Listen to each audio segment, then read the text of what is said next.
had some excellent questions last class and also following last class, which I'll make sure that we try and cover towards the end of tonight. So I hope I do cover them. And for the people who ask the questions, if they're not covered properly, then please just sing out. So I'm not sure if you can all see the screen. We're just going to recap quickly of what we saw last time. So what we saw last time, the focus of 1 Corinthians 11, the first section, verses 1 to 16, is on the head and what the head represents and the covering of the head. So it's not focusing so much on the covering, but the focus is on the head. So a key to understanding what the covering of the head in 1 Corinthians 11 is about. In verse 3, it talks about the head of man is Christ, the head of woman is man, the head of Christ is God. And then in verse 7, it speaks of something additional, that man is the glory of God and woman is the glory of man. So these two verses are a key to understanding what the covering of the head is really all about. So I apologize again for this terrible diagram, but just to portray what's in those two verses, verses 3 and 7. So you have the woman and her physical head becomes a symbol of man and the glory of man. Then you have the man and his physical head becomes a symbol of Christ. Then you have Christ and his physical head, if you like, becomes a symbol of God. And then you have God, and well, God has no symbolic head. He is God. So that's the picture that we have in 1 Corinthians 11, verse 3 and 7. So it says, every man praying or prophesying having his head covered, that is his natural head, dishonours his head, that is his symbolic head, Jesus Christ. But if any woman who prays or prophesies with her head uncovered, that is her natural head, dishonours her head, that is her symbolic head, the man. So that's the picture that we have and the symbols that we have presented in 1 Corinthians 11. So if we were to put it into our diagram, how is Christ dishonoured when a man covers his head while praying or prophesying? Well, here's the man. If he covers his natural head, then effectively what he's doing is he's blotting out, he's covering what his natural head represents, which is Christ.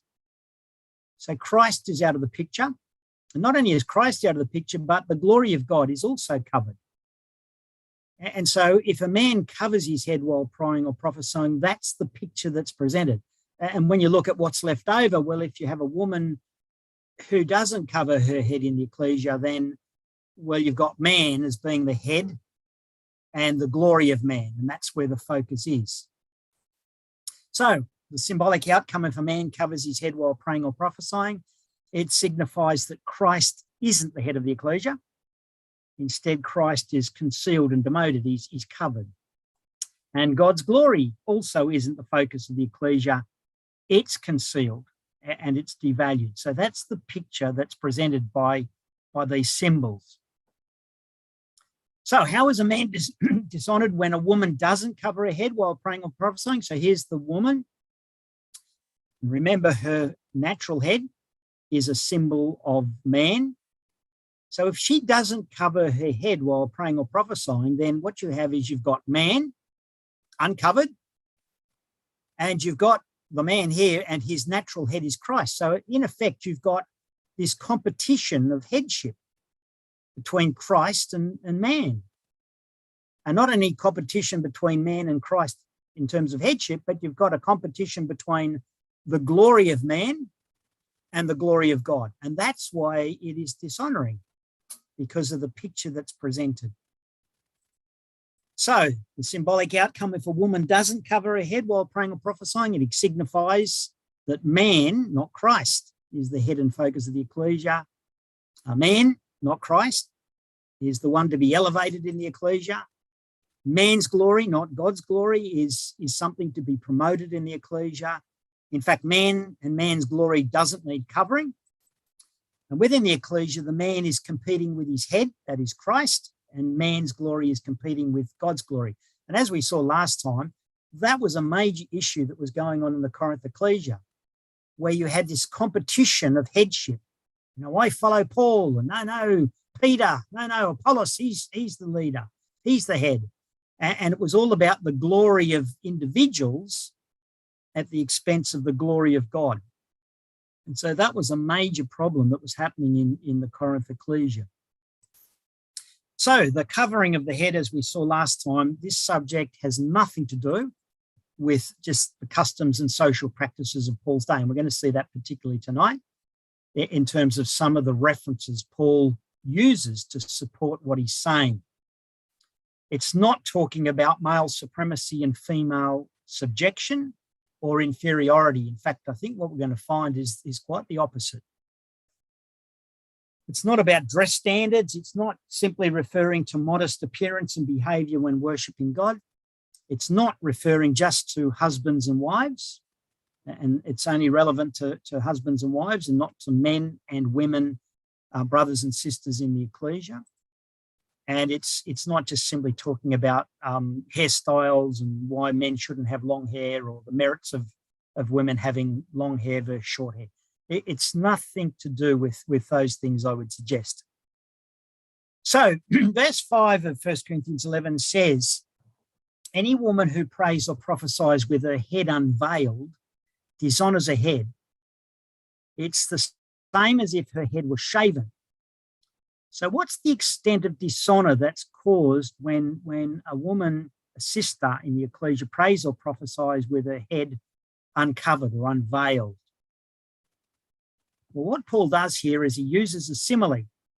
If a woman prays or prophesies with her natural head unveiled, then it causes dishonour or shame to her symbolic head, the man. And we saw in that previous picture why that's the case. It basically pits man with Christ as a competition of whose head, and it pits the glory of man against the glory of God. And that causes shame. How much shame? Well, similar shame to that caused if she was to totally shave her head. Now, in verse 5, where it talks about shaving her head, we're not talking here of just short cropped hair. The idea of shaven here is to be totally bald, chrome dome. So it's everything gone from her head, no hair at all.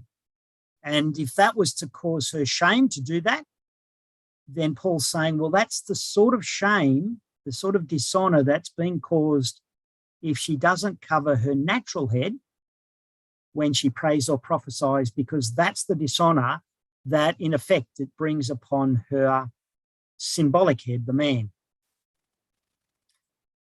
Verse 6, if a woman is not covered, let her also be shorn. And again, it's the idea like shearing like a sheep. It's taking all of the hair off. But if it's shameful for a woman to be shorn or shaved, let her be covered. So Paul's saying if a woman prays or prophesies without covering her head, then her natural head covering, that is her hair, should be shaved off. But if shaving her head causes shame in similar fashion as her praying or prophesying with her head uncovered causes shame or dishonour, then her head should be covered when she prays or prophesies. So that's the picture that he's drawing from these symbols. So one of the questions is, well, is the head covering referred to in verse 6? Is it just simply referring to hair? And is that what that's about? For example, in verse 15, it says that hair is given to a woman as a covering. So the question is, well, does that mean that that's the covering that verse 5 and 6 is talking about? So it's actually just talking about her natural hair. And her natural hair of a woman takes the place of a veil or a sort of a material covering on her head. Is that what this is saying? Well, the Greek word that's used in verse 15 for covering is actually a different word that's used in verse 6, where it speaks of a woman being covered. the word covered in verse 6 has the idea of to cover wholly or to veil. In fact, a couple of the Bible versions, the RSV, the Emphasise Bible, actually put it that way, veil herself. So it's not talking about hair, it's talking about a veil or a covering. Whereas the word in verse 15 for covering, which is referring to hair, it just simply means something thrown around or a mantle. So different words are used. However, let's just apply a simple test. If the head covering spoken of in 1 Corinthians 11 verses 4 to 7 is referring to hair, then let's just do this test. Let's replace the word covered with the expression have hair, because covered means, well, hair. So let's just change that. And so where it says covered, we'll put instead the words have hair, and replace the word uncovered with the expression without hair. And let's see how we go. Let's see what emerges if we do that. So, verse 4, every man praying or prophesying having hair on his head dishonours his head. So here's a problem for anyone with hair. So it seems that what Paul is really saying in 1 Corinthians 11, it's supporting bald-headed people, if that's what it means. But every woman who prays or prophesies without hair on her head dishonours her head, for that is one and the same as if her head were shaved. As you can see, it doesn't make sense. It's meaningless if, in fact, hair is referred to as the covering.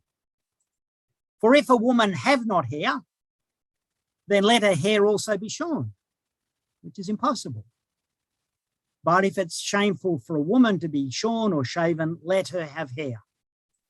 For a man indeed ought not to have hair on his head, since he is the image and glory of God. So again, as you can see from these verses, it's nonsense. It makes no sense at all to say, well, the covering here is referring to hair. And what's more, the covering spoken of in verses 3 to 7 is something that a man can put on or remove in verse 4, and a woman can put on or remove. So clearly from what we've just seen, the covering, the head covering in 1 Corinthians 11, verses 4 to 7, it's not referring to hair. So then verse 7 focuses on glory. A man indeed ought not to cover his head, since he is the image and glory of God, but woman is the glory of man. But why is this so? Where is Paul drawing this idea from to say, well, man is representative of the glory of God, but a woman is representing the glory of man? What Paul does now is he provides reasons based on creation to support what he's saying. So it's not based on the customs or social practices of the day. He goes way back to Genesis. In fact, he goes right back to before the time sin was in the world. He's going right back. And he's going to draw from Genesis to explain where he's drawing these symbols from. So reason number one, why does a man represent God's glory, but a woman represent man's glory? Well, the first reason is their origin in creation. 4, verse 8, because man is not from woman, but woman is from man. So the man's origin was from God. The woman's origin was from the man. And so therefore, while the man is an extension of God and his glory, the woman is an extension of the man and his glory. So that's where Paul's getting this concept from. He's getting it from the ideas way back in Genesis. As I said, not based on the customs or the social practices of his own day, what was right and wrong in the Roman world, nothing to do with that. It's based on, in this case, the origin of the man and woman in creation. Reason number 2, a purpose for their creation. Why were they created? Nor was man created for the woman, but woman was created for the man. So the woman was created as a helper for the man. The man was created as a helper for God. The Lord God took the man, put him in the Garden of Eden to tend and to keep it. So that's where Paul's drawing these symbols from, going way back to Genesis, to what was in place in the beginning of the creation. But couldn't the symbols and the reasons that support these symbols be taken too far? Now, bearing in mind, that's what he's doing. He's just drawing on symbols. And the problem is, well, hey, we can take these symbols and what's supporting these symbols, and can we take them too far? And the answer is yes. And that's why the next verses in 1 Corinthians 11 are so important, because what Paul does is he provides the necessary balance to ensure that the symbols in 1 Corinthians 11 and the reasons that he gives for these symbols aren't taken too far or misapplied. So let's just look at examples as to how these symbols could be taken too far or be possibly misapplied. First example, because man was not from woman, then man has no need of woman today and can live quite independently of her. And Paul, as we will see shortly, says, no, that's not the case at all. That is not true.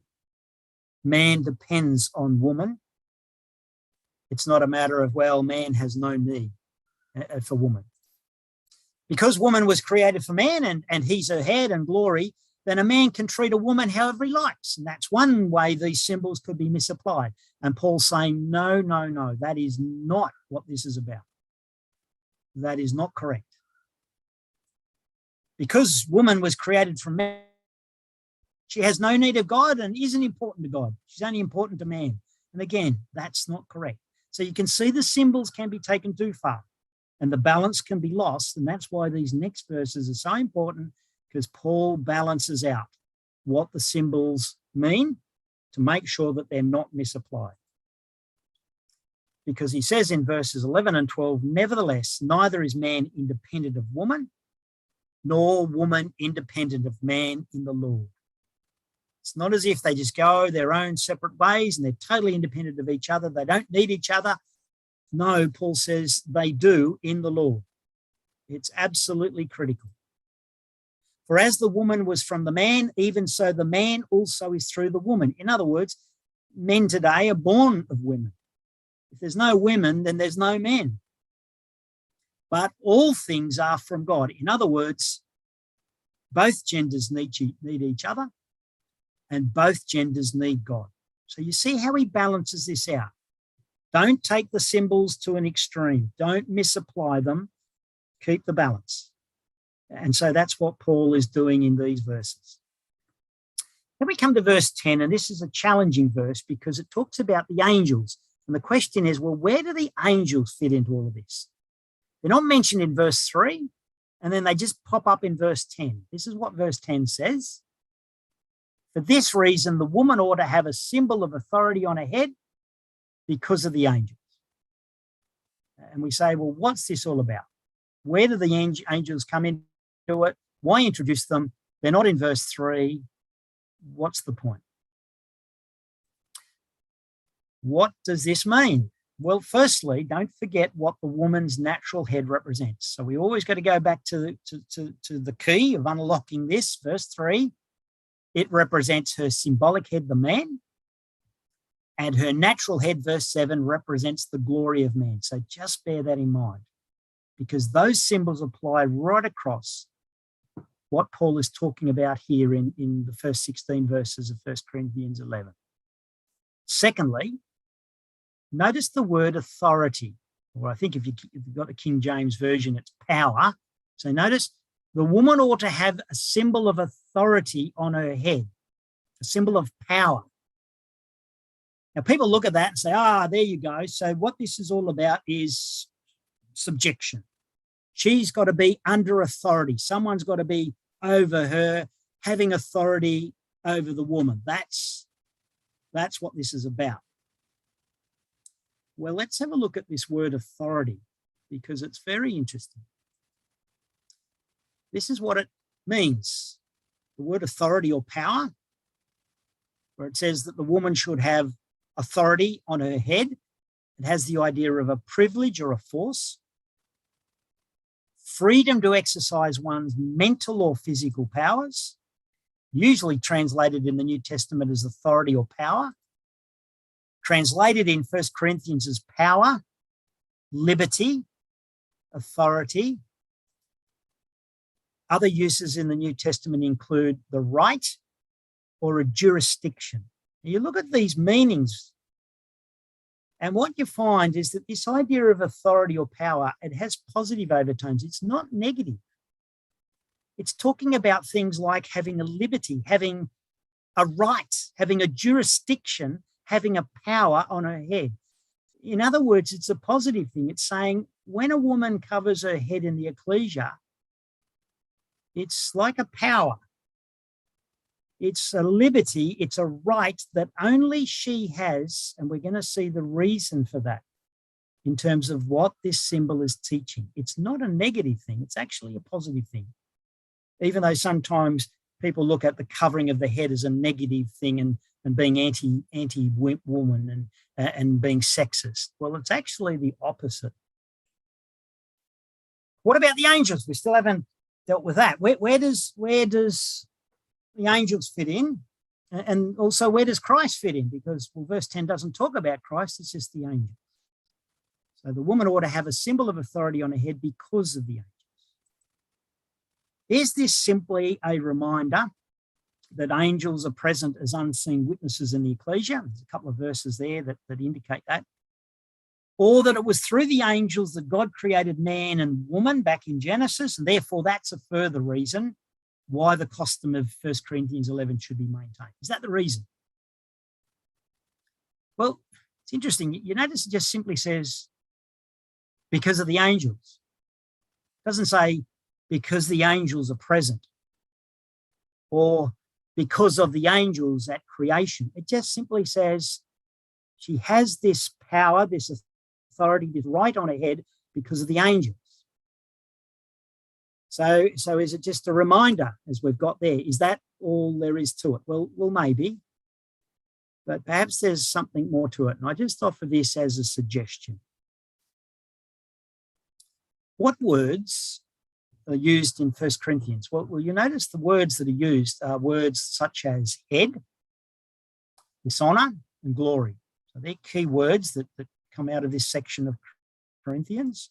Verse 7 focuses on creation and down through verse 9, as we've just seen. Verse 3 focuses on Christ. Verse 7 focuses on God. And then you get to verse 10 and it focuses on the angels. So you've got all of these words or these individuals that focus in these verses in Corinthians. What Bible passages include references to all of the above? Well, notice this one. This is taken from Psalm 8. O Lord, our Lord. So it's referring to God. How excellent is your name in all the earth. You have set your glory above the heavens. I consider your heavens, the work of your fingers, the moon and the stars, which you have ordained. What is man that you're mindful of him, and the son of man that you visit him? So I've just highlighted the words that are echoes from 1 Corinthians 11. You have made man a little lower than the angels. You have crowned him. It's interesting, the word crown is something that goes on your head. You have crowned him with glory and honour. You've made him have dominion over the works of your hands. In a sense, you've given him headship over the works of your hands, God's hands, and you've put all things under his feet.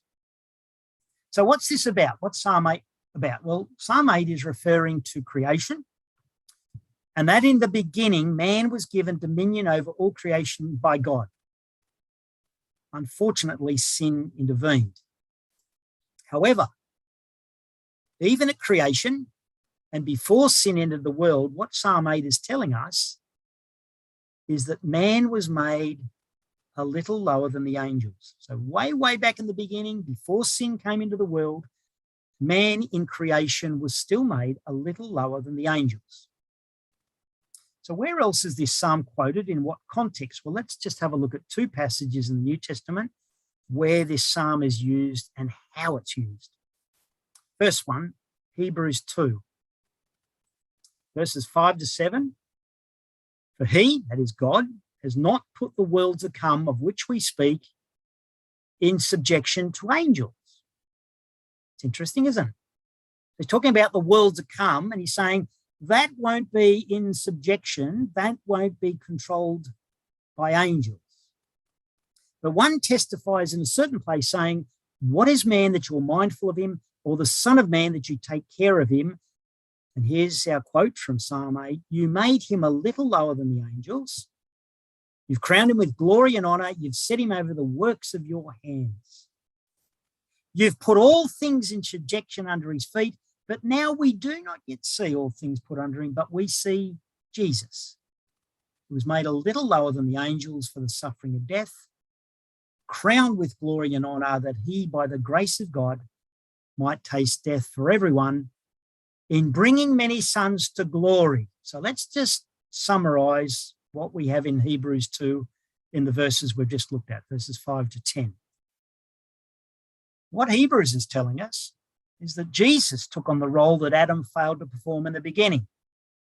So while Psalm 8 was referring to Adam, Hebrews 2 takes Psalm 8 and applies it now to Jesus, that Jesus has taken on this role because of Adam's failure to have dominion over all creation.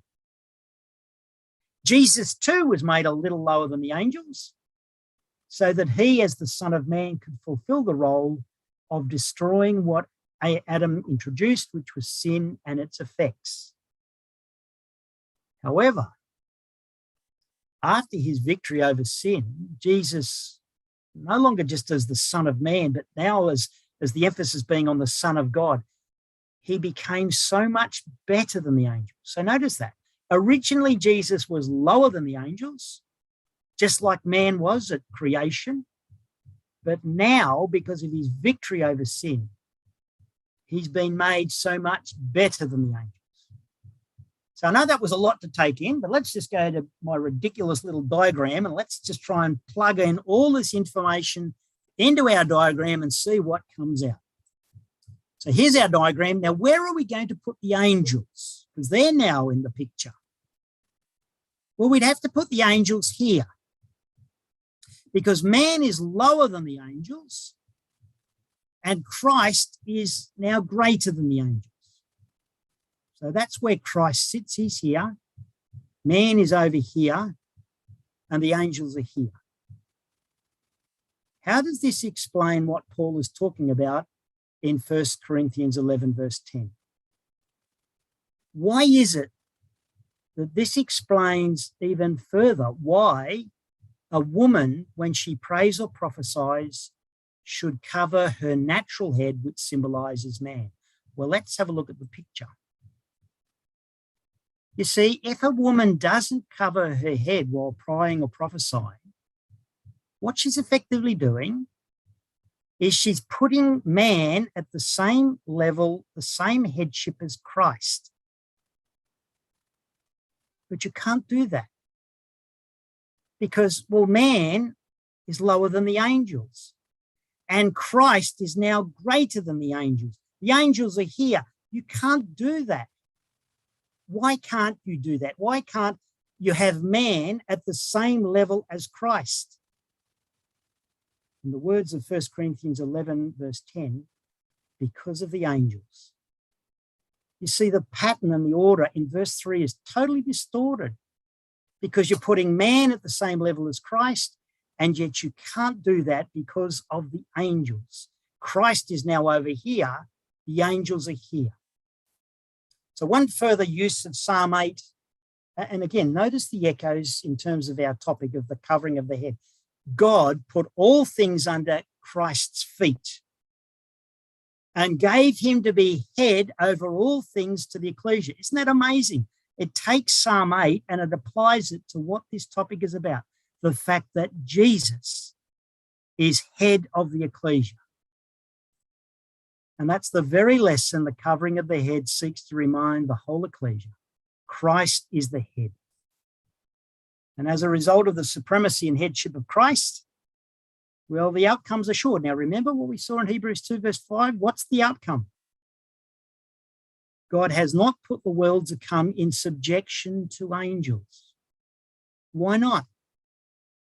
Because that's when we'll be equal to the angels. That'll be our domain. But what are we today? What is man today? We are little. We are less than the angels.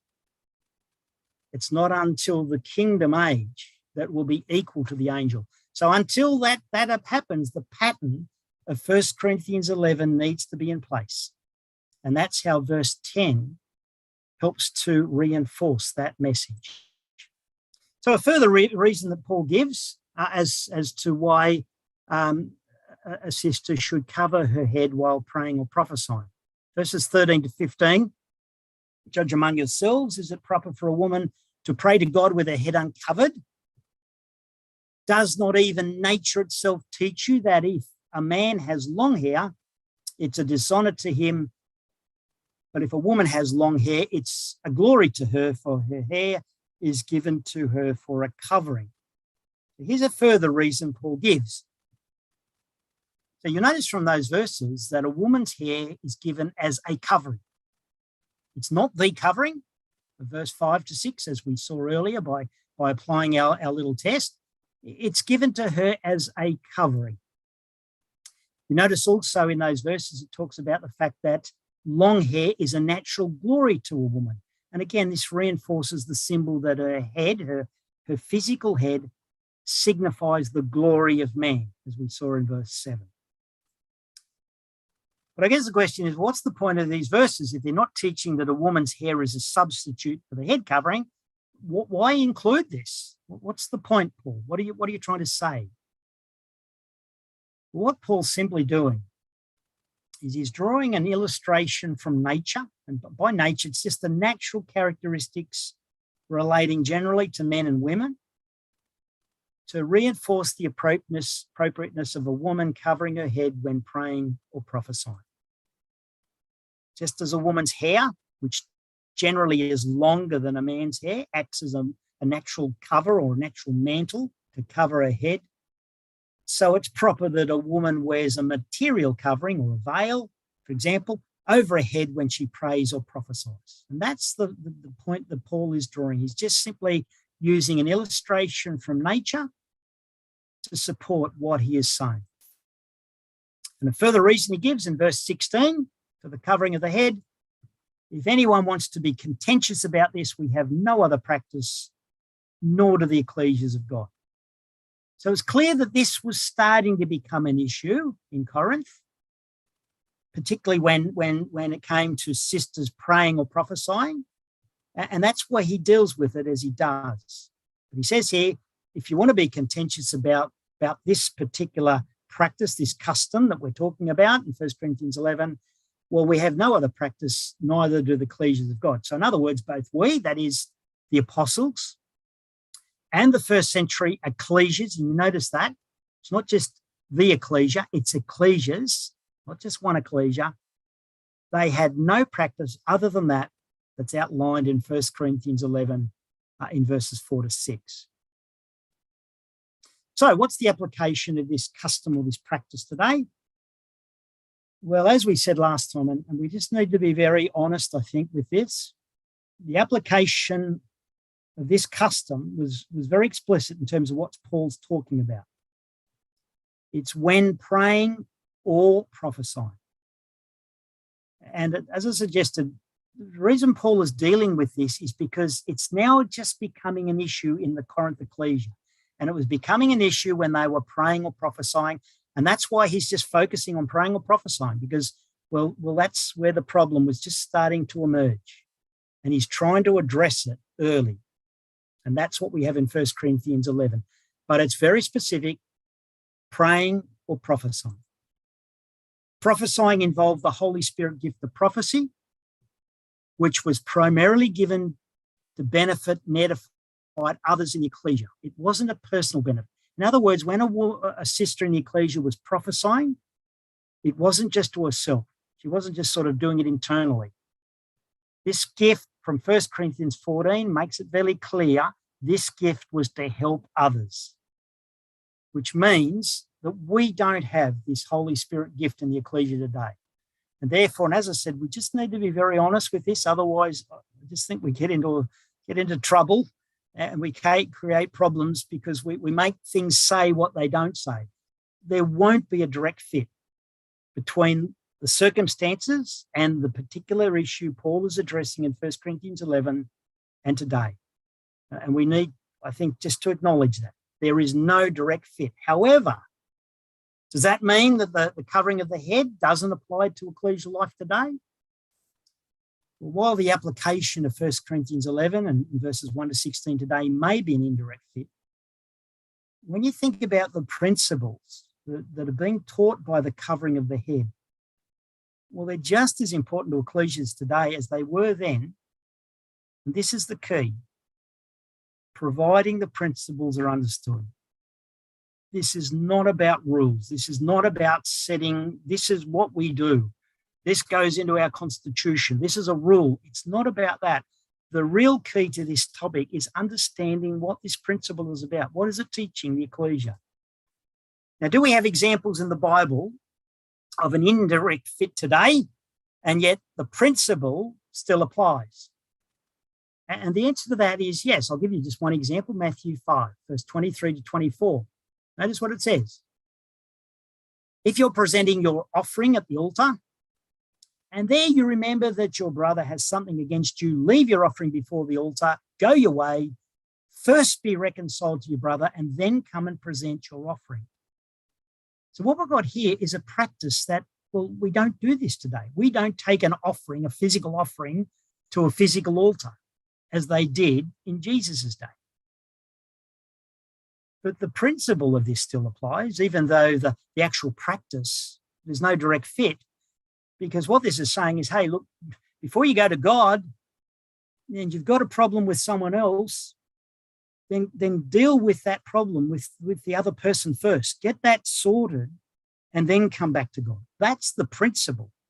Even though the actual literal application of the practice, we can look at these verses and say, well, we don't do this today, therefore it doesn't apply. Well, the principle certainly does, just as I would suggest the principles around the covering of the head. So what principles do the covering of the head emphasise to the ecclesia? Every woman in the ecclesia has a unique role to play. And the key to this is that she alone can perform it. Sisters alone have the power to perform this role. And the role is to constantly remind the whole ecclesia that Jesus Christ, not man, is the head and focus of the ecclesia. The ecclesia is not the playground for men and for men to run ecclesias as they like and to just sort of, well, we'll just do whatever we want to do and it's all about personal praise. It's not about that. Christ is the head. And the covering of the head of a woman reminds the whole ecclesia of that constantly. And it also reminds the whole ecclesia the fundamental goal of the ecclesia is to glorify God. It's not about glorifying people. And so therefore, this can still be a very powerful teaching tool, providing, as I said, brothers and sisters, that the principles that sit behind this, what this is really teaching, providing they're understood. So some questions. One question, given the symbol in 1 Corinthians 11 involves a woman covering or veiling her head, shouldn't sisters therefore veil their heads rather than wear a hat or beret? And the example that's used to support this is, well, for example, like the head covering, baptism is a symbol. So when we baptize, that involves full immersion in water because, well, that reflects what the word baptism means and what baptism symbolizes, the death, burial, and resurrection of Jesus. So just with baptism, well, we do baptism with full immersion because, well, that's the more appropriate meaning of the symbol. So therefore, when it comes to covering the head, well, shouldn't then sisters veil their heads instead of just wearing a beret? Well, perhaps, but I think the key to this is again, go back to how we started. The focus in 1 Corinthians 11 is the head and what the head represents. The focus isn't so much on the covering. And it's the lesson the covering of the head teaches that's important. It's not the type or the style or the fit of the covering that's used. It's just the fact that the head is the key, whether it's covered or not covered. Men and women don't prophesy today. There's therefore no direct parallel between the custom that was followed in 1 Corinthians 11 and today. But when we come to baptism, well, it is. There is still a direct parallel in terms of how they baptized then and how we baptize now. And I can emphasize this, understanding the principles and lessons that the covering of the head teach. The whole Ecclesia, that's really the key. This is about an education, a learning. It's not about a rule or having some sort of form to say, well, it's got to be a veil and it's got to be this style. What about the contradiction? 1 Corinthians 11 speaks of a woman praying or prophesying. And as we saw in our last class, I do believe that that's saying that they were actually doing it. They weren't just sitting there listening to someone prophesy. They were prophesying. And they weren't prophesying to themselves because, well, the whole purpose of the gift of prophecy was to help others. So 1 Corinthians 11 speaks of women praying or prophesying, and yet just a few chapters later, chapter 14, Paul says, let your women keep silence in the Ecclesia. So there seems to be a contradiction here. How can a sister be praying and prophesying and yet then told, well, you've got to keep silence in the Ecclesia? Well, in view of the above, when 1 Corinthians 11 speaks of sisters praying or prophesying, it appears that they weren't performing those roles when the Ecclesia came together in the Ecclesia. So when might a woman have prayed or prophesied? Well, it might have occurred in meetings that were arranged within the framework of the Ecclesia where a sister played a leading role of praying or prophesying. It could have been maybe, and I just say this as an example because I don't know, it may have been a sister's class. And it was particularly fitting that a sister leading such a service wear a covering on her head as she was performing a role usually led by a brother whose natural head represented Christ and God's glory. So when she got up and prayed and prophesied and covered her head, it was saying to her listeners, hey, this isn't about man. This isn't about man's headship. This isn't about the glory of man. This is about Christ and the glory of God.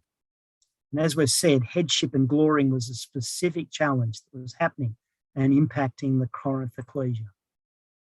Another question.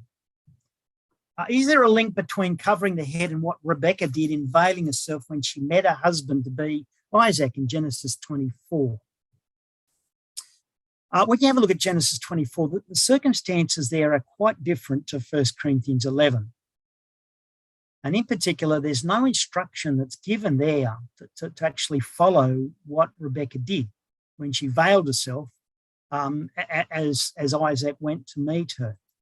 In fact, when you go through Genesis, and from what I could see in the Old Testament, I couldn't see any specific instruction for women to cover their head. Now, that doesn't mean that there wasn't an instruction given by God. There may have been. It's just that it's not in the Bible. So therefore, we just don't know. And so therefore, Rebecca veiling herself, well, it might have been something that she had received in terms of how she understood what God was saying, or it could have just simply been the cultural practice of the day. And when you look at Genesis 24, there's other things in there, particularly, for example, when it came to making a promise, where you put your hand under the thigh of the other person, which seems to be a custom of the day. It's not something that God sort of mandated or instructed should be followed. Another question. When in what circumstances today should the head be covered? Memorial meetings, Bible classes, youth classes, other gatherings between brothers and sisters, or where two or three are gathered together in my name? So again, excellent questions. I offer this just as a suggested response. Given there's no exact fit between the custom described in 1 Corinthians 11 and today, as we've said, The key to this topic is understanding the principles that covering the head teach. It's not about setting rules. The whole benefit of this topic is knowing, hey, this is what it's teaching. This is the principle, and this is how it can benefit the whole ecclesia, as distinct to saying, well, you've got to do this, you've got to wear this, for this, this, and this. And I'd suggest that an ecclesia can make its decision based on an understanding and agreement on the principles of what covering the head conveyed to the whole ecclesia. I'm going to talk a little bit in a moment about why I keep emphasising the whole ecclesia, because that's really important. Another question. How can we gently approach this topic with other sisters, or is it a matter of their own conscience? For example, a well-meaning sister who approaches a visiting sister with no head covering and offers her a hat, or directs her to the ladies' bathroom where there's some spare hats, or who, in brackets, counsels, which can mean to sort of berate or be perhaps a little bit telling off in terms of what's said, who counsels the sister about not wearing a hat. Although well-intended, it can cause upset, disruption, and loss of focus on the purpose of the meeting and why we're all there. Again, excellent questions. I just offer this as a suggested response. And as I keep saying, brothers and sisters, the key to this topic is understanding the principles that covering the head teach the whole ecclesia. It's not about setting a rule or compliance with a rule. If we turn it into that, we lose the whole benefit of what this is, and it just seems to be like a law keeping and rule keeping. And without understanding, hey, this is the significance of what sits behind the practice of the covering of the head. And also bear in mind that point, is it a matter of their own conscience? Well, bear in mind that the word conscience derives from the Latin word conscientia, meaning with knowledge. And that's what this is about. It's about knowledge, knowing what the covering of the head represents, what it signifies. That's the key. It's not about saying, hey, we've got to do this and you've got to wear that, and hey, why haven't you got a hat on? It's again, this idea of understanding what sits behind it and the principles that it's teaching. And that's why I keep emphasising the whole ecclesia. Because if understood, probably the main beneficiaries of the lessons of the head covering in the ecclesia are not so much the sisters, it's the brothers. You see, when you think about it, it's the brothers who get up and speak and talk. And often they're the ones who are sort of taking a leadership role in terms of organising things. They're the ones, I would suggest, that need to be constantly reminded to say, hey, this isn't our playground. We're not the head here. This isn't about me and my glory and just running things how I want to run things, irrespective of what others say or what might be best for others. I need to be reminded of that. And that's why sisters have this incredible power to remind particularly brothers of that. So when it comes to, doing an exhortation, and sometimes as a brother, you say, oh, what am I going to exhort? Oh, well, I'll just wing it. You're saying, hang on, the covering of the head is saying, no, that's not the right approach. You're here taking the role of Christ and you're feeding the ecclesia. You're doing what's in the best interest of the ecclesia. Oh, well, I've got to crotch it about this. I'm going to do my exhort on Bible versions because I'm really sick of old Bible version. You think, well, hang on, is that really what the ecclesia needs?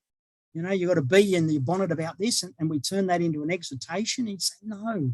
So you can see this lesson, this principle, can permeate every part of how the ecclesia operates, and it's such a powerful teaching tool, providing it's understood. And as I've got said here, the brothers are the ones who can benefit the most.